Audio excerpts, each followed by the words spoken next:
I'm back in Cold Spring Harbor, New York, where I did my PhD. But don't worry, I'm still happy and working as a postdoc at UCSF. I'm just here for my graduation weekend.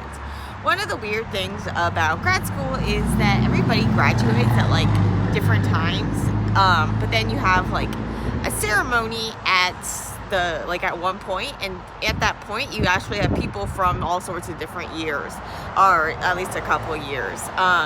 And so most of the people in my graduating class came in the same year as me. There's also a couple people that came in the year before.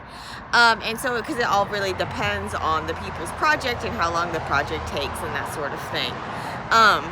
And so this is just one of the things about grad school that I kind of learned going in. You have if you're coming from outside of like an academia family, like I was, then there's a lot of things about grad school that kind of are weird, I guess. I guess they're still weird, kind of.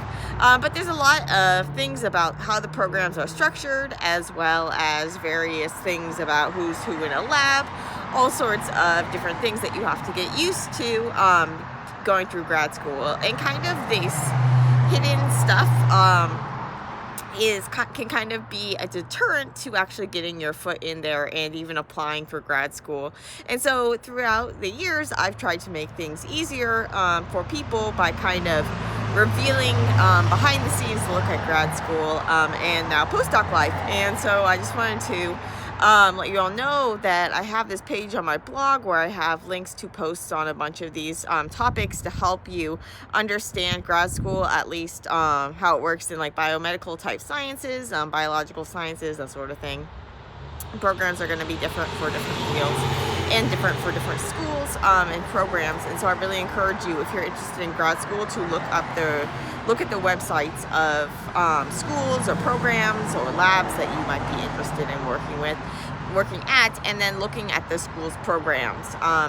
And then when their application cycle, what they need, all of that various things, and then choose what to apply to. And I have stuff on applying to school as well as stuff to help you get through the time in grad school, and then whatever's next. And so for me, what's next is I've gone 3 weeks, had 3 awesome weeks at UCSF, University of California, San Francisco, in the lab admins of Fujimori.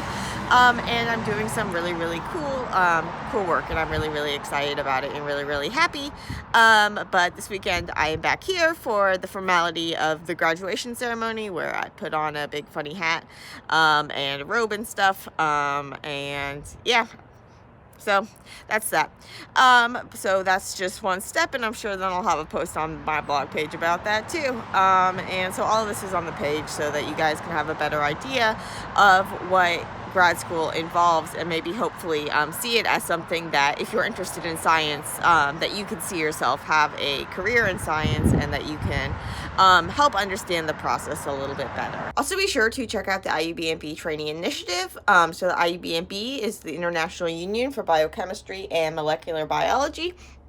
And the training initiative, we're a group of trainees, so grad students, postdocs, that sort of thing, who are helping unite other fellow trainees from around the world, provide resources, build a sense of community, do cool events. We've had a cool webinar on protein folding. We have some other really great stuff in the works with people working all around the world. So we have a bunch of different member unions and societies and stuff.